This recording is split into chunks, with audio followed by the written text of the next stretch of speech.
নমস্কার বন্ধুরা, আমি সহেলি অলৌকিক জোনের আসরে তোমাদের আরও একবার স্বাগত জানাচ্ছি। বন্ধুরা, অলৌকিক জোনে ঘটনা পাঠিয়েছেন আজ দেবলীনা। লিখছেন, সহেলিদি আজ একটা বহুদিনের পুরনো মর্মস্পর্শী ঘটনা বলবো। ঘটনাটা ঘটেছিল আমার মায়ের বাবার সঙ্গে। আমি মায়ের কাছে শুনেছি। মা তখন অবিবাহিত। আমার মামার বাড়ি গ্রামে। আমার দাদুর এক বন্ধু ছিল ভোলা। দুজনের ভীষণ বন্ধুত্ব। এই ভোলা দাদু কিছুদিন খুব অসুস্থ ছিলেন। দাদু একদিন শহরে গিয়েছিলেন, ফিরতে ফিরতে সন্ধ্যা হয়ে গেল। তখন ইলেকট্রিসিটি ছিল না। মেন রোড থেকে গ্রামের পথ ধরে বাড়ি অনেকটা। দাদু তখন অন্ধকারের হাঁটা অভ্যাস ছিল। বাড়ির চেনা পথ কতবার হেঁটে গেছেন, তবে সেদিন যেন দাদুর গা ছমছম করছিল। চেনা পথে হাঁটতে হাঁটতে কেমন যেন অন্যরকম অনুভূতি হচ্ছিল। দাদু তাড়াতাড়ি হাঁটতে শুরু করলেন।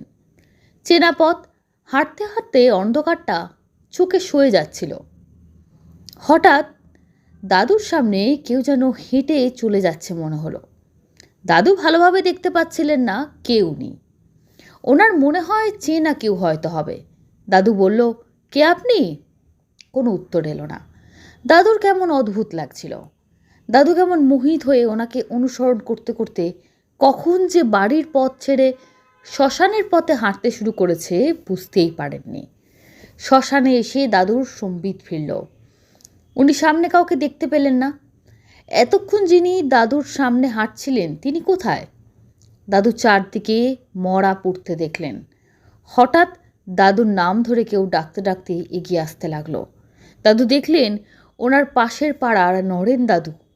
ওনার মুখে শোনেন ভোলা দাদু বিকেলে পরলোক গমন করেছেন। দাদুকে বাড়িতে ডাকতে গিয়ে গ্রামের লোক জানতে পারলো যে দাদু শহরে গেছে। তাই দাদুকে ছাড়াই ভোলা দাদু শ্মশানে আনা হয়েছে। একটু পরেই পোড়ানো হবে। দাদু উদ্ভ্রান্তের মতো ভোলা দাদুর কাছে ছুটে যায়, কান্নায় ভেঙে পড়ে। বুঝতে পারে ওটা ভোলা দাদুই ছিল, যিনি দাদুকে শ্মশানে নিয়ে আসছেন। কারণ বন্ধুকে যারা ওনার শেষকৃত্য হোক এটা উনি চাননি। শেষবারের মতো বন্ধুর সাথে দেখা করে গেলেন। ভোলা দাদু দাহ কার্য সম্পন্ন হয়। দাদু সবার সাথেই বাড়ি ফিরে আসেন। বাড়ি ফিরে সবাইকে সব বলেন।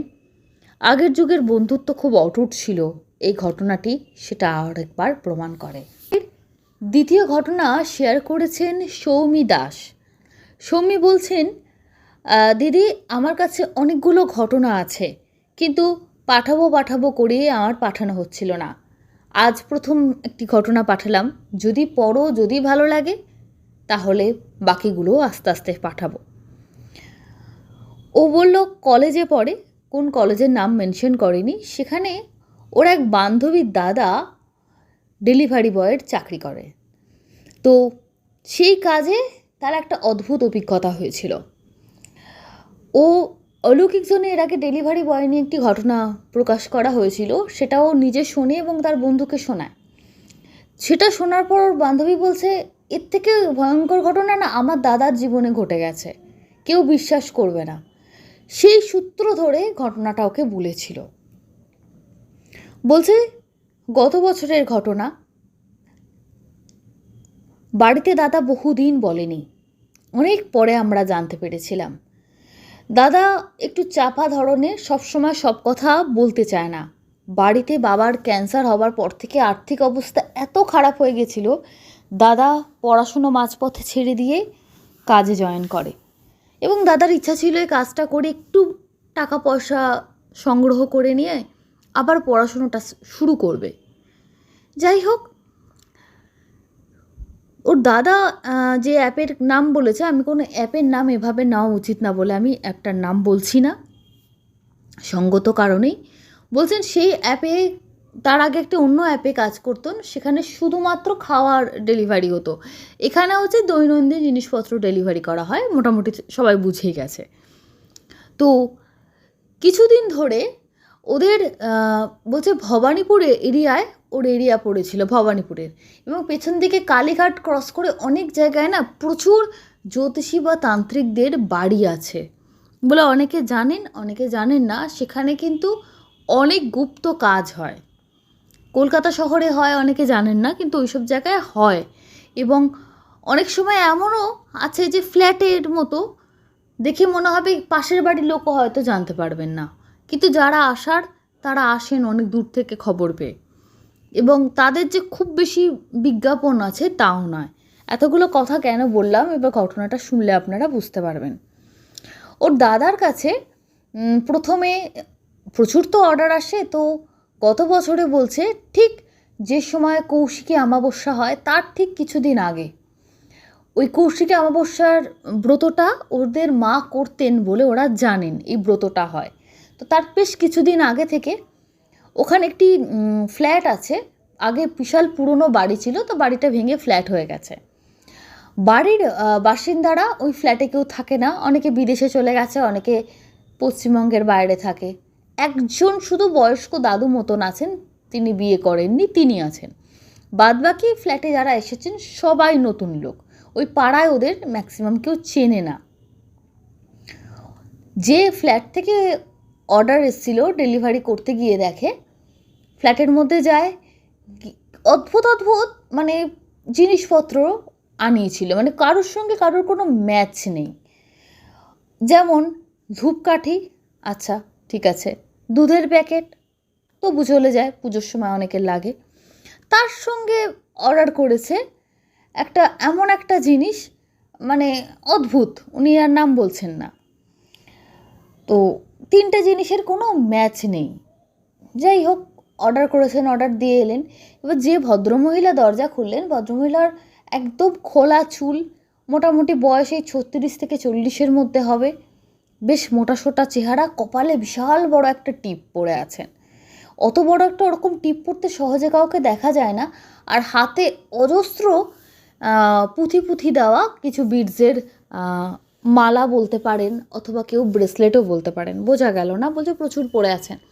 তো দেখেই যেন মনে হলো ওই তান্ত্রিক বা ওই জাতীয় কিছু হয়তো ভদ্রমহিলা হবেন।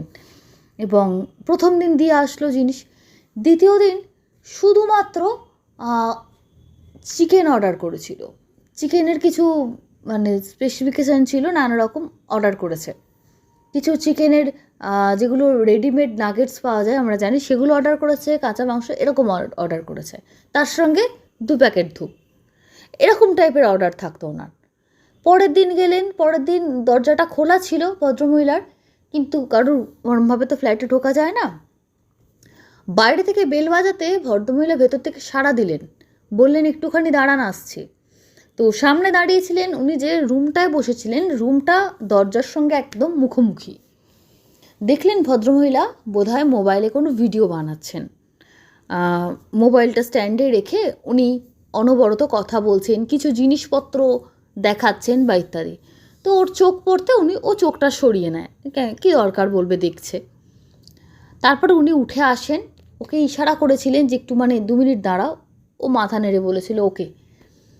তারপর উনি যে কাজটা করছিলেন সেটা কমপ্লিট করে বা পজ করে উনি উঠে আসেন। উঠে এসে বলেন যে এরকম এসে বেল বাজাবে না, বেল বাজাতেই আছো এরকম করবে না। তুমি এর আগের দিনও ডেলিভারি দিতে এসেছিলে। বললো হ্যাঁ ম্যাডাম। দাঁড়াবে, অপেক্ষা করবে। বললো ম্যাডাম আমাদের তো পরপর ডেলিভারি থাকে, অলরেডি আমার কাছে আরও জিনিস আছে, তো প্রচুর সমস্যা হয় আমরা যদি লেট করি, আমাদের রেটিংয়েও প্রবলেম হয়, লোকে ভালো রেটিং দিতে চায় না, অসুবিধা হয়। তো ভদ্রমহিলা একটু তর্ক বিতর্ক করলেন, তারপর ওই জিনিসটাগুলো দিয়ে চলে গেল।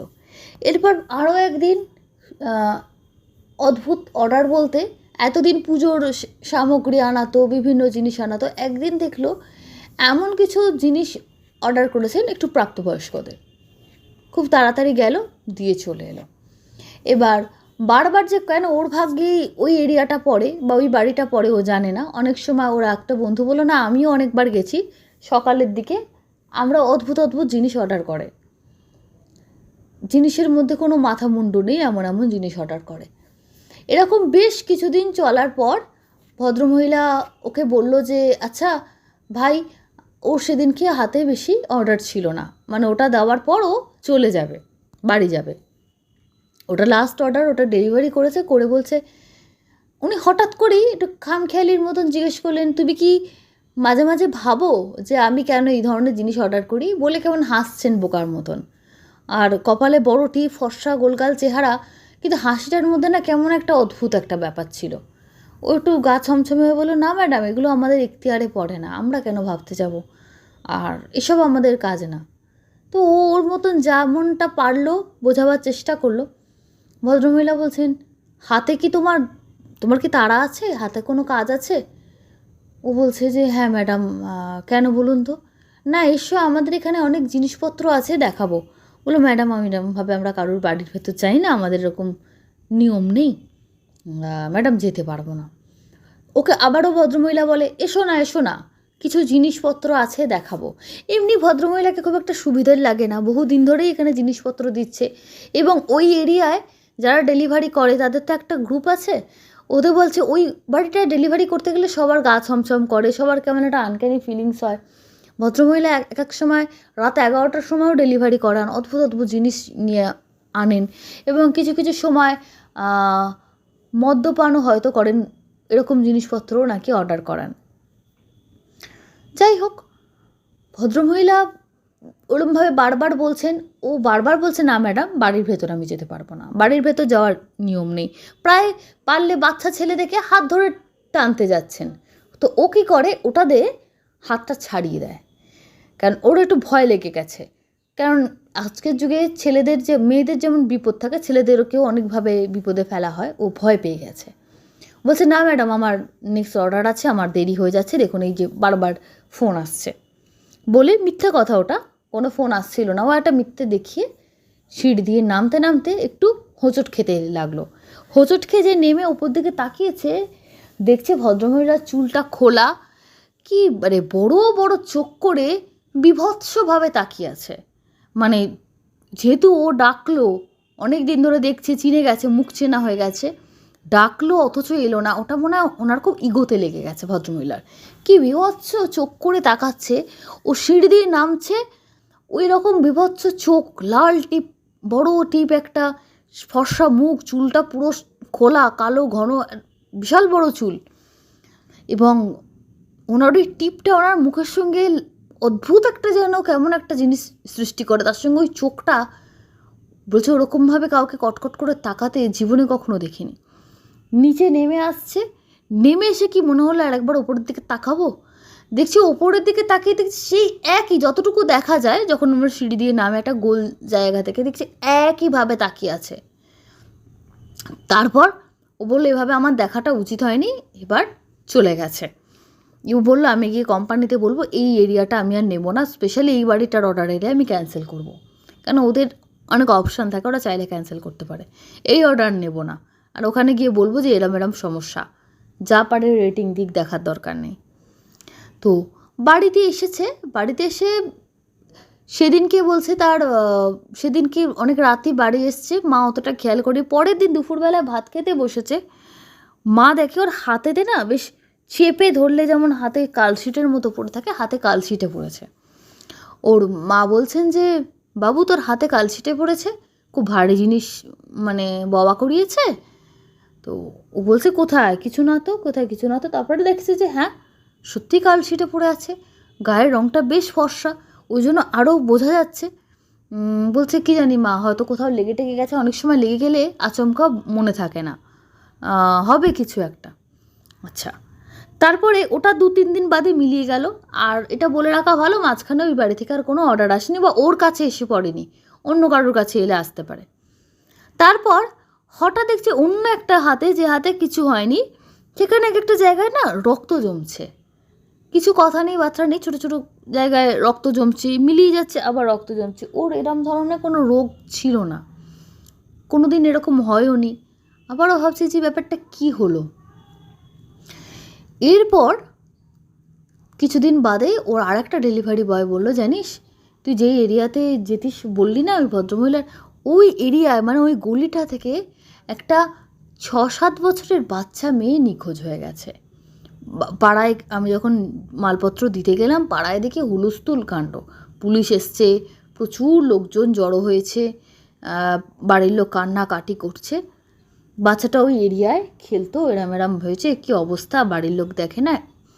তারপর কিছু লোক বলছে এই যে ফ্ল্যাটগুলো হয়েছে, অনেক বিভিন্ন জায়গা থেকে তো ফ্ল্যাটে লোক আসে, তো এখানে তাদের সঙ্গে মিট করতে অনেক না নিত্য নতুন লোক আসে, পাড়াটা অতটা সেফ নয়, ইত্যাদি ইত্যাদি কথা বলছে। নিজের মনের অজান্তেই কেন ওই ভদ্রমহিলা আর মুখটা মনে পড়ে গেল। হয়তো ভেতরে ভয়টা কোথাও ছিল, ওরম কটকট করে তাকিয়ে দেখা কখনো তো দেখেনি। কী যে ওনার উদ্দেশ্য ছিল, কী যে ওকে দেখাতেই নিয়ে যেতে চাইছিল বাড়িতে। ওর মনে হলো আচ্ছা এমনি হয়তো কোনো কিছু জিনিস বিক্রি করে, মাঝে মাঝে বললো লাইভ করছিল, ফেসবুকে দেখেছে, হয়তো কিছু বিক্রি টিক্রি করছিল। ও ভাবছে হয়তো যদি কাস্টমার হিসেবে কিছু কিনি সেটাও তো হতে পারে। তারপর ভাবলো এরমভাবে জোর করে কে কাকে জিনিসপত্র বিক্রি করে, মানে নিজের মনে মনেই ওর এগুলো হচ্ছে। আরও কিছুদিন যাবার পর ওই হাতের ওই কবজির ওখানে দেখছে আবারও বেশ রক্ত জমেছে এবং হাতটা খুব যন্ত্রণা হচ্ছে। প্রতিদিন ভাবে যে কোথায় মুচকে গেল, কোথায় লাগলো, কিছু তো বুঝতে পারলাম না, সেভাবে জোরে কোথাও পড়েও যায়নি, হাতেও ধাক্কা লাগলি, এভাবে যন্ত্রণা হচ্ছে কেন। যাই হোক, অনেক দিন ধরে অ্যাভয়েড করছিল, কিন্তু সত্যিই পারা যাচ্ছে না কোনো কিছু হাতে, মানে ভারী কিছু কেন, সাধারণ জিনিসও তুলতে গেলে হাতে যন্ত্রণা করছে। বাধ্য হয়ে অর্থোপেডিককে দেখালো। তিনি দেখে বললেন এক্সরে করতে। এক্সরে করে দেখা গেল ওখানে হাড়ের চিড় খেয়েছে। হাতটা যথাবিত যেমন এখন প্লাস্টার, পুরো প্লাস্টার ওরকম না, একটা ব্যান্ডেজের মতো পাওয়া যায়, ওরকম দিলেন, ওটা জড়িয়ে রাখতে বলেছিল। ওটা থাকবে মোটামুটি, বললো 20 দিন মতো থাকবে, তারপরে সে আরেকবার দেখে নেবে, দেখে খুলে দেবে ওটা। তো ওটা খোলা পড়া করা যায়, কোনো অসুবিধা নেই, কিন্তু কাজটা বন্ধ রেখেছিল, বাড়িতে বসে আছে। ইতিমধ্যে বলছে ওর একটা বন্ধু বলেছিল এরকম আমার একটা দোকান আছে, দোকানের ছেলেটা অসুস্থ, কে একজন মারা গেছে না কি হয়েছে, কাজ করছে না, তুই কটা দিন এসে একটু কাজটা কর না, তোর একটা হাতে প্রবলেম, জানি বাঁ হাত দিয়েই নয়, ভারী কিছু তুলতে হবে না, একটু দোকানের ডিপার্টমেন্টাল স্টোর মতো, সঙ্গে সঙ্গে থাকবি, একটু জিনিসপত্র এগিয়ে দিবি, তাতেও হবে। আর হাতের প্রবলেম আস্তে আস্তে আস্তে আস্তে ভালো হয়ে গেছে। ওই বন্ধুটার দোকানে অনেক দিন ধরে কাজ করছিল, তারপরে ওখানেই বললো যে এখানেই কাজ করব। বাড়ির মাও বললো যে হ্যাঁ, ওই ঘুরে ঘুরে ডেলিভারি করার থেকে ও দোকানে কাজ কর, ওখানেও কিছু ডেলিভারি করতে হয়, মানে অনেক সময় ওদের একটা স্কিম আছে যে 500 টাকার বেশি মাল নিলে মালপত্র যে লোক তার বাড়িতে গিয়ে যারা নিচ্ছে ওরা ফ্রি হোম ডেলিভারি করে, তো সেগুলো কাজগুলো করছিল। হঠাৎই সেই ডেলিভারি করতে গিয়ে রাস্তা দিয়ে ফিরছে, তো দেখছি ভদ্রমহিলা গাড়িতে বসে আছেন, মানে রাস্তাতেই দেখা হয়ে গেছে আর কি, গাড়িতে বসে আছেন, অন্যদিকে তাকিয়েছিল। হঠাৎ ওর দিকে চোখ পড়তে, ও তো পারলে এদিক যায় ওদিক যায়, কিন্তু তখন রাস্তায় রেড লাইট হয়ে আছে, পালাতে পারবে না। তো এই শোনো শোনো শোনো, অনেক দিন তোমাকে দেখি না, কি ব্যাপার কি ব্যাপার। ও দেখলো কথা ভালো হবে না বলে জিনিসটা দেখতে খারাপ, পরিষ্কার করে কথাবার্তা বললো, ম্যাডাম আমি ডেলিভারি কাজ ছেড়ে দিয়েছি, ওখানে আমি আর কাজ করি না, অন্য জায়গায় কাজ করি। না তোমাকে সেদিন ডেকেছিলাম, কি জানি তুমি কেন এলে না, তুমি আমার ছেলের বয়সী, তোমরা কি ভাবলে, তুমি একদিন এসো, আমার দরকার আছে, তোমারও কিছু ইনকাম হবে, খুব একটা কোনো অসুবিধা হবে না, তুমি তো ইনকামের জন্যই তো ডেলিভারি কাজ করছিলে, আমারও ছোটোখাটো কাজ করে দিলে আমি তোমাকে ভালো টাকা দেবো, তুমি একদিন যোগাযোগ করো, তুমি তোমার বাড়ি চেনো। এই বলতে না বলতেই সিগন্যাল খুলে গেছে। তারপর বলছে ও তো মনে মনে জানে আমি জীবনে কোনো দিন যাবো না, বললেই থরি না যাই, কিন্তু উনি বলছে যে কী যে হলো, বাড়িতে শুয়ে আছি বসে আছি, সব সময় মাথায় চাগার দিচ্ছে ভদ্রমহিলার কথা, যেন মনে হচ্ছে একটা টানের মতো কাজ করছে, অদ্ভুত টান। টান মানে কোনো মানে ভালোবাসার টান না, মানে অদ্ভুত একটা কীরকম একটা আকর্ষণ কাজ করছে, কে যেন মনের ভেতর থেকে বলছে চল গিয়ে দেখা যাক না, গিয়ে দেখা যাক না। অথচ ওর কোনো উচ্চ অভিলাষা নেই, বিশাল যে টাকার লোভ তা নেই, একটু আধটু টাকা অন্তত সংসার চলে গেলেই হয় এরকম। বোন দুটো টিউশনি করে, মা কিছু রান্নার কাজ করে, ও কাজ করলে মোটামুটি সংসারটা চলে যায়। বলেইছিলাম ওর বাবার অসুখের পর থেকে ওদের অবস্থা খুবই খারাপ হয়ে যায়। যাই হোক, তো সকাল বিকেল সন্ধে কিছুতেই, ও যখন একটা দেখে ওর মন বলছে আমি কিছুতেই যাব না, আর একটা মন ওকে যেন মনে হচ্ছে কে ভেতর থেকে টানছে, মানে যেতেই হবে। বলতে এটা বলে বোঝানোর মতন না, কিন্তু তখনও কিন্তু ওর বাড়িতে ওর মাকে বোনকেও কোনো কথা বলেনি। এই যে এতগুলো ঘটনা চলছে, ও কিচ্ছু বাড়িতে বলেনি যে এরম একটা বাড়িতে গেছিলাম, এই হয়েছিল, তারপরে এতে এটা এটা এটা কিচ্ছু বলেনি। শুধু নিজের মধ্যে নিজে একটা অদ্ভুত শরীর খারাপের মতন লাগছে, না আমাকে যেতে হবে, না আমাকে যেতে হবে, না দুপুরে শুতে যদি একটু রেস্ট নিতে চায় শুতে পারছে না, রাতের পর রাত ঘুম আসছে না, খিদে কমে গেছে, অদ্ভুত একটা আনচান মানে অস্বস্তি ভাব কাজ করছে, আর খালি মনে হচ্ছে আমাকে যেতে হবে।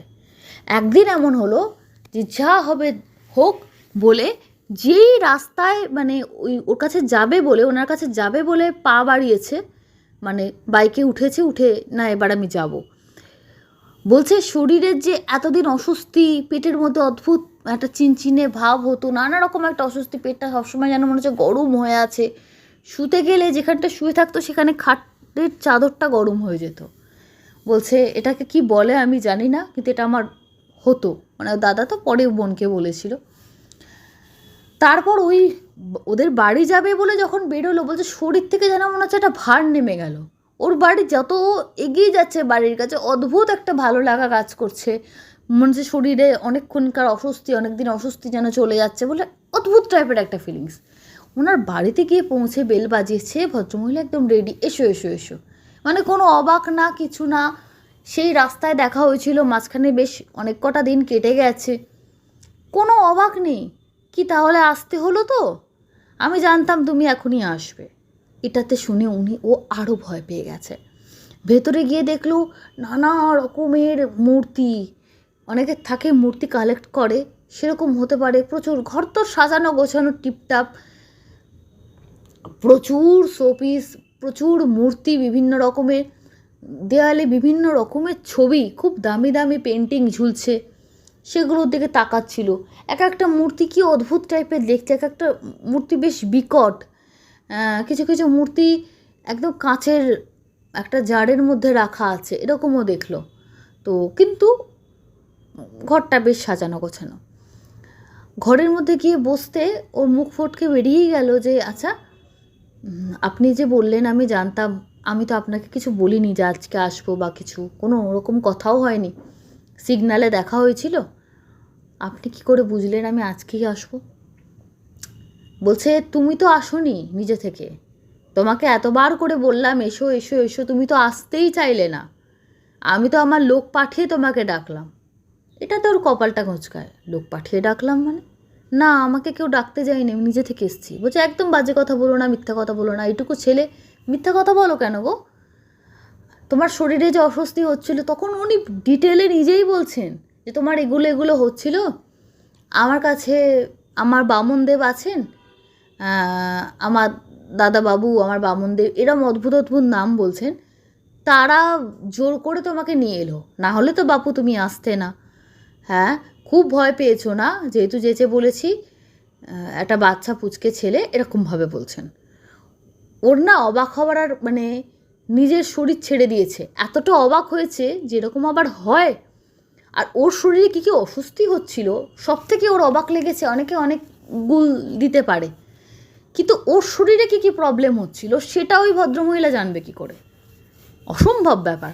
সেটা উনি বলে দিচ্ছেন ওর সামনে বসে, এবং বললেন যে ছেলেটা বলছে না আমার কিরম কিছু হয়নি, বুদ্ধি করে বলছে আমার কিছু হয়নি, বলে আবার মাঝে কথা বলছো, হয়নি মানে আমার লোকেরা না হলে তুমি আসতে কী করে? তোমার সব সময় একটা যে মানে আগ্রহ হচ্ছিল এখানে আসার, তুমি আকর্ষণ বোধ করছিলে, ওটা ওরাই তোমাকে টানছিল, ওরা না টেনে নিয়ে আসলে তুমি আসতে না। কি তাই তো? কি তাই তো বলাতে দেখলো ঘরের মধ্যে একটা জায়গায় একটা টক টক টক টক টক করে একটা আওয়াজ হলো, অনেক সময় টিকটিকি ডাকলে যেমন আওয়াজ হয় তার থেকে একটু জোরে। তারপরে ঘরটার পরিবেশ একটু অদ্ভুত, কিন্তু চন্দনের গন্ধ, কোথাও কোনো উগ্র পচা দুর্গন্ধ কিচ্ছু নেই। বাড়িতে ঢোকাই তক একটা জিনিস মেনশন করতে ভুলে গেছি, যে সুন্দর চন্দনের গন্ধ, এবং মনে হচ্ছে যেন বিভিন্ন রকমের নামি দামি কোম্পানির ধূপ বা আতর ইউজ করেন উনি, যে মানে বাড়ির প্রতিটা ঘর থেকে বিভিন্ন আলাদা আলাদা গন্ধ আসছে, গন্ধটা মিক্সিং হয়ে এত সুন্দর গন্ধ আসছে, মনে হচ্ছে সত্যি যেন বসে থাকি, এখান থেকে উঠবো না। এরকম গন্ধ খুব চট করে ও পায়নি কোনো দিন, একটা অদ্ভুত সুন্দর গন্ধ। উনি বলছেন যে আমাদের যেখানে আপনি অর্ডার করতেন সেইগুলোর এগুলো গন্ধ? বলছে না। এবার ইতিমধ্যে এটা ওটা বাড়িতে কি আছেন এ আছেন সব কিছু উনি জিজ্ঞেস করেন। তখন ছেলেটা হেসে বলে, আপনি এত কিছু জানছেন আমার বাড়িতে কি আছে, কি করি, সেটাও নিশ্চয়ই আপনি জেনে গেছেন, তা ওটাও বলে দিন। কিছুটা পরীক্ষা করার মতন করে ছেলেটি জিজ্ঞেস করে। উনি তখন ডিটেলে ওর পুরো কথা এবং কোন ক্লাসে পড়তো, কি পড়তে পড়তে পড়া ছেড়ে দিয়েছে, বাবার কি হয়েছিল, এবং বলে তোমার বাবা গত জন্মে এই করেছিলেন তাই করেছিলেন তাই জন্য উনি এই কষ্ট পেলেন, তোমরা এই করেছিলে এটার জন্য কষ্ট পেল। ও অবাক হয়ে শুনে যাচ্ছে। গত জন্মের ব্যাপারটা বিশ্বাসযোগ্য না, কিন্তু এই যে কী কী হয়েছে ওদের পরিবারে এখনও অবধি সেটা উনি ডিটেলে বলে দিলেন। তারপর চোখে চোখ রেখে বললেন যে আর কিছু জানতে চাও, আর কোনো কিছু পরীক্ষা করার আছে আমাকে? তোমরা তো আবার আজকালকার ছেলেমেয়েরা এসব বিশ্বাস করো না, যদিও তোমাদের বিশ্বাস অবিশ্বাসে আমার কিছু এসে যায় না। বলছে শোনো, আমি তোমাকে এতদিন ধরে কেন ডাকছি পরিষ্কার কথা বলি, তুমি খুব ভালো একটা মিডিয়াম হতে পারো। আমি কীরকম কাজ করি বুঝতে পেরেছো, বোঝানোর আলাদা করে দরকার নেই। তুমি খুব ভালো একজন মিডিয়াম হতে পারো। প্রচুর প্ল্যানচেট আমি করি, অর্গানাইজ করি, এবং অনেক সময় মানুষকে আমি অনেকে থাকে না পাস্ট লাইফ থেরাপি করান, তো সেগুলো করি। সেখানেও অনেক সময় আমার মিডিয়ামের দরকার পড়ে। তো মিডিয়াম হিসেবে কাজ করলে ভালো টাকা পাবে, আমার ক্লায়েন্টরা যা পাবে দেয় তার একটা মোটামুটি 10-20% কাজ অনুযায়ী তুমি পেয়ে যাবে। তখন বললো যে আমি যেই কাজগুলো করব এটাতে কি মানে আমার কি বিপদ হতে পারে, বা আমি কোনো রকম মহিলা ঘটিত সমস্যায় ফাঁসবো না তো? আজকালকার দিকে আমরা ছেলেরাও তো অনেক বিপদে পড়ি। বলে না, মহিলার কোনো বিষয় নয়, তুমি চাইলে আমি আরও 2-1জনকে ডাকবো যাতে তোমার মনে হয়। অনেকেই আছে তোমার বয়সী, অল্প বয়সী ছেলে মেয়েরাও আছে আমার হয়ে কাজ করছে, কিন্তু সবাইকে তো বলতে পারি না। ছেলেটি আরও ওনাকে যাচাই করে যে আমি কেন, মানে আমাকেই পেলেন কেন। বলছেন তুমি নিশ্চয়ই শুনেছ যে এই ভৌতিক ঘটনা দেখা বা অলৌকিক কিছু সবাই দেখতে পারে না, তোমার মধ্যে না একটা পাওয়ার আছে আমি বুঝতে পেরেছি, তুমি খুব ভালো মিডিয়াম হতে পারো, এটা সবাই হতে পারে না। তারপর বলল যে তোমার আমাবস্যা এলে বা এরকম এলে কি খুব জ্বর আসতো, বা শ্মশানের পাশ দিয়ে গেলে গা ছমছম করে, এরকম ইত্যাদি আরও কয়েকটা বলেছিল। ও বলেছিল হ্যাঁ সে তো আমার কেন, অনেকেরই হয়। বলে না, অনেকের সঙ্গে তোমার আলাদা, তুমি যেটা পারবে সেটা অনেকে পারবে না, সবাইকে সব ক্ষমতা ঈশ্বর দেননি। তো তুমি ভালো মিডিয়াম হতে পারবে, তুমি যদি রাজি হও প্ল্যান চেট করাই আমি, তাহলে অনেকগুলো টাকা পাবে। তা ও আরও ডিটেলে বলছে যে কি কেন প্ল্যান চেট করেন বা কী কারণে। বলছে অনেকে হয় বাড়ির কোনো লোক হঠাৎ করে মারা গেছে, তার হয়তো অনেক কিছু টাকা বা কোনো কিছু সে বাড়িতে বলতে ভুলে গেছে, তো সেক্ষেত্রে সেই মৃত ব্যক্তির আত্মাকে প্ল্যানচেট করে নামিয়ে সেগুলো জিজ্ঞেস করা হয়। অনেক ক্ষেত্রে মৃত ব্যক্তি এমন হয়ে যায় যে মানুষ মারা গেলে আপন থাকে না, সে কথাটা সত্যি বলতে চায় না, তো সেক্ষেত্রে তোমার ওপরও মানে তোমাকে মারধর করতে পারে বা কিছু করতে পারে। কিন্তু আমি আছি, তোমার মানে খুব বড় কিছু ক্ষতি হতে দেব না, আমি তোমাকে বন্ধন করেই দেব। তো ও তো এসব ব্যাপারে জানে না। তারপর বলছে দেখুন একটা ব্যাপার, আপনি সেই আমাকে হাত ধরে টেনেছিলেন, আমার হাত এরকম হয়েছিল। বলছে আমি টানিনি, আমার যে বামনদেব আছে তার তোমায় খুব পছন্দ হয়েছিল, সে তোমাকে হাত ধরে টানছিল। তিনি যখন জীবনে মানে বেঁচে ছিলেন বামনদেব, বেঁচে ছিলেন শুনেও আরও ভয় পেয়ে গেছে, বেঁচে ছিলেন মানে? বলে সে যখন বেঁচে ছিলেন উনি পুরুষ সঙ্গীকেই পছন্দ করতেন, নিজে পুরুষ ছিলেন। এইসব শুনে ছেলেটার মুখ চোখ মানে লাল হয়ে গেছে যে একজন মায়ের বয়সী মহিলা এসব কি কথা বলছে। বলছে আমি তোমাকে টানিনি, আমার মধ্যে তখন বামনদেব ছিলেন, তিনি তোমাকে টেনেছেন, আর তিনিই তোমাকে এখানে নিয়ে এসছেন, ওনার তোমায় খুব পছন্দ হয়েছে। আমি যখন আসনে বসি আমার সঙ্গে তো কথা হয়। এবার ভদ্রমহিলা কিছু কিছু কথা এতটাই অদ্ভুত বলছেন যে বিশ্বাস ওগুলো করা সম্ভব না, কিন্তু গরিব মানুষ, টাকাটার কথা বলছেন যেটা সেটা মোটামুটি খুব অনেকটাই টাকা। বলছেন 3-4 ঘন্টা, কোনো দিন 2 ঘন্টারও কাজ হতে পারে, তাতে অতগুলো টাকা পাবো? সারা বছর ডেলিভারি করেও ওই টাকা হয় না, আর এখন যে দোকানে কাজ করে প্লাস ডেলিভারি টুকটাক কাজ করে তাতে অত টাকা হয় না। তো সেই টাকাটা যদি 1-2 দিনই ইনকাম হয়ে যায় তো খারাপ কি? আর ও তো বলছে মরবো না। তারপর মাঝে মাঝে ভাবে ধুর, আমাদের গরিব মানুষ, আমাদের জীবন দামই বা কী আছে। তো এরকম নানা রকম ওর মনে চলতে চলতে ও বলে যে ঠিক আছে বাড়িতে গিয়ে একটু মায়ের সঙ্গে কথা বলে একটু জানাচ্ছি, মা আর বোন ছাড়া সেরকম কেউ নেই, বলে আমি তোমার ব্যাপারে সব জানি, বাড়ির ব্যাপারে। তো এবার বললেন যে দেখো তোমার মাকে বললে তোমার মা রাজি হবেন না, কারণ আমাদের এই লাইন কিন্তু সবাই বোঝে না, সবাই আমাদেরকে ভুল বোঝে, কেউ তো বলে আজগুবি, কেউ বলে ভণ্ড, কিন্তু আবার যারা বিশ্বাস করে তারা আবার ভয় পায়। তো তুমি কাজ করো, একদিন দুদিন করো, যদি ভয় লাগে অসুবিধা হয় তুমি ছেড়ে দেবে, আমি তোমাকে জোর করে আটকে রাখবো না। তো এই কথাটা মনে একটু বিশ্বাস এলো। তারপরে প্রায় 15 দিন ওনার সঙ্গে কাজ করেছে। মানে যখনই কোনো ক্লায়েন্ট আসতো, ক্লায়েন্টকে ডেট দেওয়ার আগে ওকে জিজ্ঞেস করতো তুমি এই সময় চলে এসো। ও যে দোকানে কাজ করতো সেই দোকানে বলে দিত যে এই কয়েক ঘন্টা আমি ছুটি নেব। প্রথমে ভেবেছিল এভাবে ছুটি নিয়ে কাজ তো করি, তো এখান থেকে একটা ভালো টাকা পেলে দোকানের কাজটা ছেড়ে দেবো। চট করে তো ছেড়ে দেবো বলা যায় না, বন্ধু দিয়েছিল।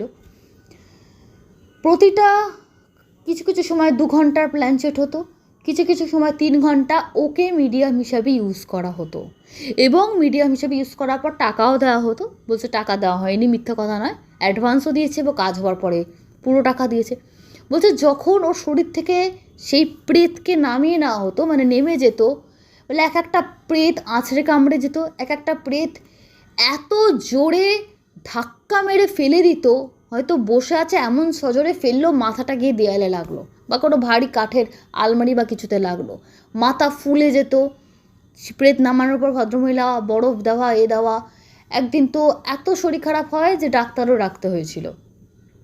কিন্তু অদ্ভুত ব্যাপার, সেই ডাক্তারবাবুও অবাক হয়নি যে কী ব্যাপার, কেন এইভাবে চোট লাগলো, কিছুই জিজ্ঞেস করলেন না। সে কীরকম ডাক্তার নাকি ওনাদের যোগ সাজস আছে, ছেলেটি বললো অত কিছু আমি বলতে পারবো না। তো একটা দিন এত জ্বর এসে গেল, বাড়িতে ভদ্রমহিলা ফোন করে দিলেন মাকে যে ও আজকে আসতে পারবে না। এবার বাড়ির বিষয়টা বলি, ওর বোন বলছে বাড়িতে দাদা বলেছিল ভদ্রমহিলা একজন একটা তান্ত্রিক কাজ করে, তো তান্ত্রিকদের কাজে যে চেলা লাগে না, চেলা হিসেবে আমায় কাজ করতে হবে। প্ল্যানচেটের কথা বাড়িতেও বলেনি। তো কী চেলা হিসেবে কাজ করবি? বলো ওই তো তান্ত্রিকদের যাগযজ্ঞ হয় না, ঠাকুরের ফুলটা বেলটা একটা কাঠ এইসব এনে টেনে দেবো, হাতে হাতে দেবো আর টাকা দেবে, যেমন পুরোহিতের সঙ্গে একজন সহ পুরোহিত থাকে ওরকম ভাবতে পারো। তোর মা বলেছিল তান্ত্রিক ফান্ত্রিক করছিস বাবা, কোনো বিপদ হবে না তো? তো বলে যে না, কিচ্ছু হবে না মা, ভদ্রমহিলা ভালো। তো এসব বলে ও কাজটা স্টার্ট করেছিল। তো সেদিনকে মাকে ফোন করা হয় যেরকম অসুস্থ, একটু জ্বর এসছে, সকাল থেকে গাটা ম্যাচ ম্যাচ করছিল, আমার ছেলের মতো আজকে রাত্রিটা থাকুক, সকালে শরীরটা ভালো হলে আমি গাড়ি টাড়ি করে ওকে পাঠিয়ে দেবো বাড়িতে, আপনার কোনো অসুবিধা হবে না।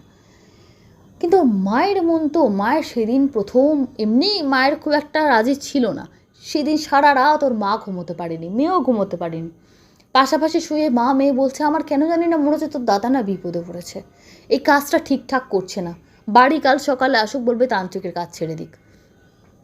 পরের দিন সকালে একটা অটো করে না টোটো করে এসে 2জন লোক এসে ওকে দিয়ে যায়। শরীর এত খারাপ দেখে মনে হচ্ছে যেন 1 মাস খায়নি। টলতে টলতে একটা ইয়াং বাচ্চা ছেলে বাড়িতে ঢোকার পর বাড়িতে এসে দেখে মা মাথায় বেশ পেটি টেটি বাঁধা, মানে মাথা ফেটে গেছে, চোখ মুখ লাল হয়ে যাচ্ছে, ছলছল করছে, মানে প্রচুর জ্বর গায়ে হাত দিয়ে দেখে যে প্রায় 2 জ্বর। তখন ছেলে বলে আরও জ্বর ছিল, এখন নেমেছে, একটু উঠে বসতে পেরেছে। কাল সারা রাত খাট থেকে ওঠা তো দূরের কথা, চোখের পাতা খুলতে পারছিলাম না, চোখের পাতা এত ভারী ছিল। তারপর মা একটু জ্বরটা নামতেই মোটামুটি বিকেলের দিকে মা কাজে, যে বাড়িতে রুটি টুটি বানাতে যেত, সেখানে বললো যে আজকে আমি যাবো না, ছেলেকে নিয়ে বসলো আর ওর এক কাকাকে ডাকলো, ডেকে কাকাকে বললো যে এই ব্যাপার, এই সমস্ত কথা ওর মা বলল যে কি আসল কথা আপনি জিজ্ঞেস করুন, দেওরকে বলছেন, ওর সম্পর্কে দেওর হয়। তো তিনি একটু চেপে জিজ্ঞেস করতে কাকাকে খুব ভয় পায় যে কী ব্যাপার বলতো, কী কাজ করিস, তোর মাথা ফেটে গেল কেন, তান্ত্রিকের যদি সহযোগী পুরোহিতের কাজ করিস, কোনো পুরোহিতকে তো মাথা ফাটিয়ে বাড়িতে ঢুকতে দেখিনি, তুই কী কাজ করিস, সত্যি কথা বল, কোনো খারাপ পথে যাসনি তো বাবা, মা বোন কিন্তু ভেসে যাবে, বোনের বিয়ে হবে না যদি জেলে টেলে যাস বা কিছু। ওরা ভাবছে কোনো ক্রিমিনাল কোনো অ্যাক্টিভিটির সঙ্গে জড়িয়ে গেছে। তো একটু চাপ দিতেই হড়হড় করে বলে ফেললো যে এরকম প্ল্যান চেট করে, এরকম আমাকে মিডিয়াম হিসাবে ইউজ করে। শুনে তো কাকা আর মায়ের মাথায় হাত, যে এতদিন বাড়িতে কেন বলিসনি, তুই চেপে থেকেছিস কেন, তুই বললে তো একটা কিছু ব্যবস্থা করতে পারতাম আমরা। তো কাকা দু একজন রাজনৈতিক দলের দুটো ছেলে ওখানকার লোকাল যারা তাদেরকে জোগাড় করে পরের দিন গিয়ে বললে এরম এরম ফেসেছে, গরিব ছেলে, এরকম ভদ্রমহিলা ফাঁসিয়ে দিয়েছে। তো তাদেরকে নিয়ে ওই বাড়িতে যায়, ছেলেটিকে ছাড়া ছেলেটির থেকে অ্যাড্রেস নিয়ে নিয়েছিল। তো সেখানে যায়, গিয়ে কথাবার্তা বলে ওকে এরম ডাকবেন না, এই করবেন না, ভদ্রমহিলাকে বেশ ধমকি টমকি দেয়। ভদ্রমহিলা বলে দেখুন আমি ওকে টাকা দিয়ে কাজ করাচ্ছি, সব কিছু বলেই করেছি। কথাবার্তা কথা কাটাকাটি হয়, বাড়িতে চলে আসে। তখন বেরিয়ে আসার সময় কাকাকে ওই ভদ্রমহিলা বলেন যে ঠিক আছে, ও কিন্তু এটা করে ভালো করলো না, খুব বাজে কাজ করলো। তখন কাকা বললে আপনি কী করবেন আমরা দেখে নেবো, দেখি আপনার কত ক্ষমতা, কী তান্ত্রিক আপনি, কত বড়, আমাদেরও হাতে অনেক তান্ত্রিক আছে, এটা কথার কথা বলতে হয় বলেছে। বলে সেই রাজনৈতিক দলের দুটো ছেলেকে নিয়ে চলে এলো। তারা বললো আমরা পার্টি অফিসে বলে রেখেছি বিশেষ কিছু করতে পারবে না, এরা এরকম লোককে ভয় দেখায়। আর সব প্ল্যানচেট ফ্যানচেট সব ফালতু জিনিস, কিচ্ছু হয় না, ওরা মানুষের সাইকোলজি নিয়ে এরা খেলা করে। বলতে বলতে ছেলেগুলো খুব শিক্ষিত, ওকে এসে বোঝালো ভাই তো ডেলিভারির কাজ করছিলি সেটা কর, তার সঙ্গে সাইডে পড়াশুনোটা কর, যে নাইট কলেজে ভর্তি হ, পড়াশুনো কর, কমপ্লিট কর, আলো ভালো কাজের ব্যবস্থা করে দেওয়া যাবে, কোনো অসুবিধা হবে না, এইসব ছাড়, এসব পথে আর পা বাড়াবি না। তো সেই সব কথা বলার পর ছেলেটাও একটু আশ্বস্ত হলো। প্রায় মাস দুয়েক ও ঘরেই বসেছিল। তারপরে কতদিন আর ঘরে বসতে পারে, তো ও সেই ডেলিভারি অ্যাপের কাজটা আবার নিল। এখানে বলে রাখি যে দোকানে কাজটা করছিল তাদের সঙ্গে একটুখানি কথা কাটাকাটি অশান্তি হয়ে গেছিলো। এইসব জানার পর বললো মিথ্যা কথা বলে আমাদের দোকান ছেড়ে চলে যেত। তো ওদের কাছে আর লজ্জায় গিয়ে আর আবার কাজ করবো বলতে পারেনি। ওই কাজটা আবার নিল, ডেলিভারি অ্যাপের কাজটা। তো ডেলিভারি কাজ শুরু করলো। শুধু বলেছিল ওই কাকু যে ওই সাইডটা ডেলিভারি নিবি না, ওই ভদ্রমহিলার বাড়ির দিকে যাবি না, আস্তে আস্তে কিছুদিন গেলে সবাই সব ভুলে যাবে, উনিও তোকে ভুলে যাবেন। বলছে একদিন গেল, দুদিন গেল, 3 নম্বর দিন থেকে যতক্ষণ ডেলিভারি করে, দিনে দুপুরে রাতে কোনো বিষয় না, ততক্ষণ ওর গোটা শরীর জ্বলে যেত। এত জ্বালা করতো না যতক্ষণ ও রাস্তায় ঘুরতো, ওদের যে ওয়্যার হাউস আছে যেখান থেকে মালপত্র নিত, বলতে সারা শরীর লাল দাগড়া দাগড়া হয়ে যেত। আর সব সময় মনে হতো ওকে রাস্তাঘাটে কে ফলো করছে, সব সময়। বলছে এক একদিন তো একটা স্কুটারের সঙ্গে ধাক্কা খেতে খেতে বেঁচে গেছি, যে সেও দুটো খারাপ কথা বলে চলে গেল যে কোন দিকে মন থাকে বা কিছু। বলছে প্রায় টানা 3 মাস ও চুপচাপ এই মানসিক অত্যাচার সহ্য করছে। সব সময় মনে হচ্ছে কে ফলো করছে, অথচ পেছন ঘুরছে, সাইডে এদিক ওদিক কেউ কিন্তু নেই, আর গা জ্বলে যাচ্ছে, অদ্ভুত জ্বালা পোড়া। মানে বাড়ি থেকে বেরোনোর পর থেকে এই সমস্যা। আবারও মানে তবু বাড়িতে বলতে পারছে না, টাকাটা ইনকাম হচ্ছে, এই 2 মাসে ওর চিকিৎসার জন্য মায়ের অনেক টাকা খরচা গেছে, মায়ের একটা কাজ চলে গেছে, ওর ওই সেবা যত্ন করতে গিয়ে রান্নার কাজ করতো, মা কামাই হচ্ছিল বলে দাঁতে দাঁত চেপেও সহ্য করেছে। একদিন সহ্য করতে না পেরে মাকে সব বলে ফেললো। এমনি হাতে জ্বালা করছে বলেছে ওর মা গিয়ে লোকাল ডাক্তারের কাছে গিয়ে ওষুধপত্র এনেছে, সেই ক্রিম টিমগুলো হাতে লাগাচ্ছে, কিছুতেই কিছু হচ্ছে না, বরফ সেঁক দিচ্ছে, যা বলেছেন সব, নিম পাতা ফোটানো জলে চান করছে, কিছুতেই কিছু হচ্ছে না। আর তারপর ওই কাকুকে আবার ওর মা কেঁদে ফেললো যে ছেলে দেখুন, খুব ছেলেটা যেন মনে হচ্ছে ধাক্কা মারলে পড়ে যাবে, এরম অবস্থা হয়ে গেছে ছেলের। এমনি রোগা, কিন্তু এখন যেন অন্য রকমের রোগা লাগছে, যেন হচ্ছে শরীর যেন খেয়ে যাচ্ছে। কাকুর সঙ্গে যোগাযোগ ছিল কালীঘাট মন্দিরের একজন, যারা মন্দিরের বিভিন্ন পুরোহিতে না কিন্তু আর যারা থাকেন মন্দিরের সঙ্গে যোগাযোগ, আমি ওই মুহূর্তে নামটা মনে আসছে না। তো তাদের সঙ্গে যোগাযোগ করে মায়ের খাঁড়া ধোয়া জল ছেলেটিকে খাইয়ে খাইয়ে বাড়িতে দিয়ে গেছিলো। তারপর ছেলেটি সুস্থ হয়। বলছে ওর ওপর প্রচণ্ডভাবে প্রেত চালনা করা হয়েছিল, কিন্তু মায়ের জলের কাছে বা মায়ের এর কাছে তো কিছু না। আর খালি বলতো শনিবার মঙ্গলবার নিরামিষ খাবি, হত্যে দিয়ে কিচ্ছু না, মন্দিরের একটা জায়গায় এসে বসে থাকবি, আর সারাদিন খাড়া ধোয়া জল খার, মাসখানেক কোথাও বেরোবি না।